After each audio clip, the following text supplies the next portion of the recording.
heavyweight champion of talk radio. Weigh in with Rutherford at 1-800-563-7770. Rutherford on AM 770 CHQR.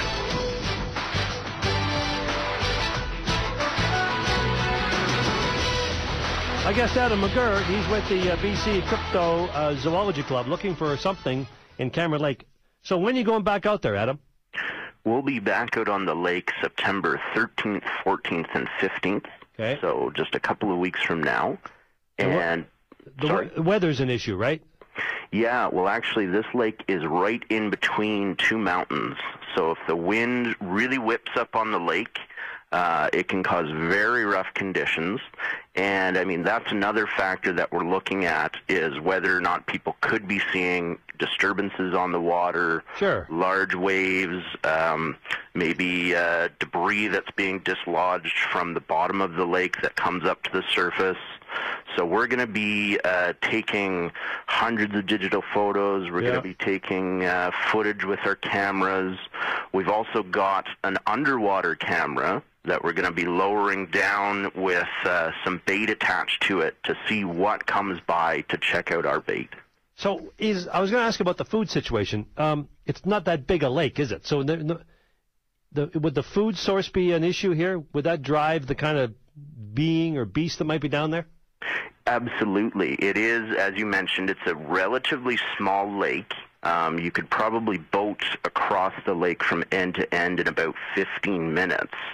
So it is, it would be difficult for something like an apex predator, something that is 12 feet long, to sustain itself year after year in this lake. And the sightings do go back some decades.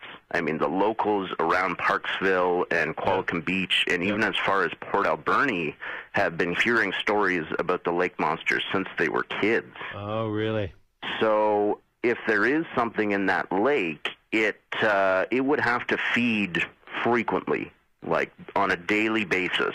However, Vancouver Island has a number of caves in it. The Horn Lake Caves are probably the most famous, but it's entirely possible that there is an underground cave system that links this lake to other lakes in the area, such as Horn Lake. So it may be possible for this predator to feed sometimes in Cameron Lake and then move to a different lake if the food were to run dry. Ooh, very interesting. Yeah. Okay. So are you going to do any diving or anything? Well, actually, diving, just due to the coldness of the water, is a little difficult. We'd like to get a diver down there, but actually, it's fairly dangerous, and it's the type of situation where you need a lot of insurance to be able to send somebody down there. Yeah. So we're hoping this underwater camera that I have actually has what's called spectral response lighting. So if it's dark down there, the lights will kick in, and they're a special type of light similar to infrared that should light up the darkness but not actually scare away the fish. And we're hoping with the use of this tool and the use of the fish finder on the boat that we can find some of the hot spots. Definitely the spot that gave us the huge readings on the sonar last year. We're going to go right back there and lower down our bait. I've also got some nightcrawler spray that is supposed to leave sort of a trail in the water, and the fish love it. They'll come from a long way away just to come and check out this bait, similar to a shark on a blood trail. Almost. So we're hoping to kind of troll around the lake with our bait and our camera and just try and entice anything that might be down there to come and just look us right in the eye. You know, you're kind of like storm chasers. I mean, you don't want to catch it. What if there's some big thing there that's going to confront you? Does that ever bother you? Yeah, well, definitely it's a little scary, and some people will not actually swim in this lake anymore because they've heard stories about the lake creature. Yeah. Our organization takes kind of a conservative approach in the sense that if there is something really big down there, we don't want to kill it because it could be, it could be 50, 60 years old. And it could be the largest of its kind, whatever it is, if it's a sturgeon or a lake trout, or perhaps it's even a new species of eel, of a freshwater eel. So ideally, we get footage of this on our camera and we record it, and then we can release that footage to the scientific community, and we can come back and study it in more detail without actually having to pull it up out of the water and potentially injure it. Yeah, exactly. Adam, hang on a second. One more break, because people want to ask you questions too. Back after this. It's the 1-2 knockout punch. Rutherford and you. Join the conversation at 974 Talk. That's 974-8255. My guest Adam McGirr, we're talking about this, whatever it is, in Cameron Lake. I just want to give you a quick breaking news story. We've just heard one of our sources has just said that a female soldier has been killed in combat. Obviously, I guess in Afghanistan, I don't know for sure, but a female soldier killed in combat today.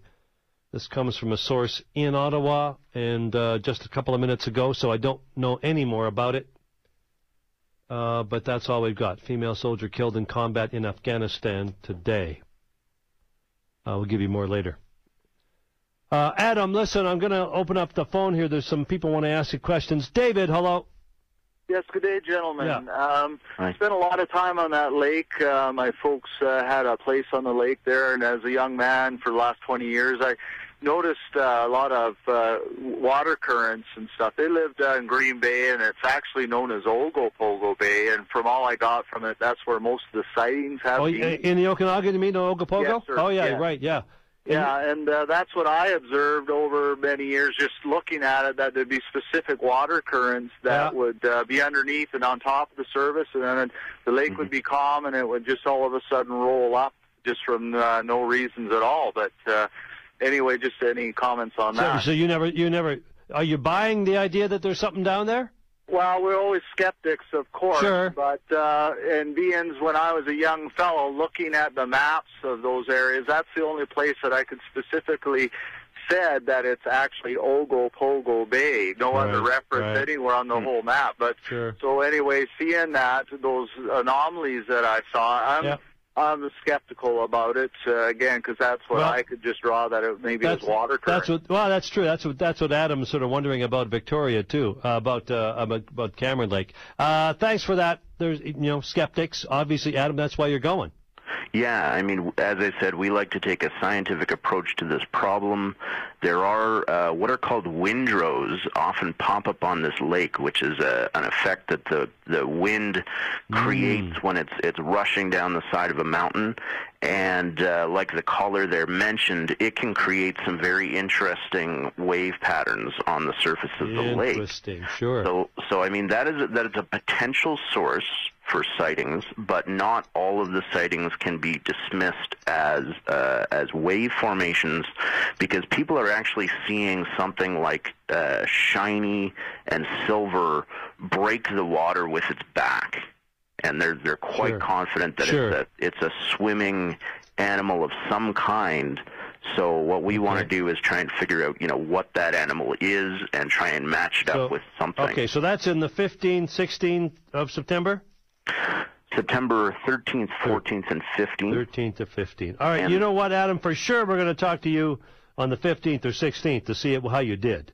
Sure, that would be great. All right. I'd really appreciate that. We want to update everybody on it. Adam, thanks for your time. Good luck with the search. Thanks very much, Dave. Thanks a lot. Adam McGirr, he's the Vice President of British Columbia Cryptozoology Club, looking for hidden animals. I'm Dave Rutherford. Back tomorrow. Talk to you then.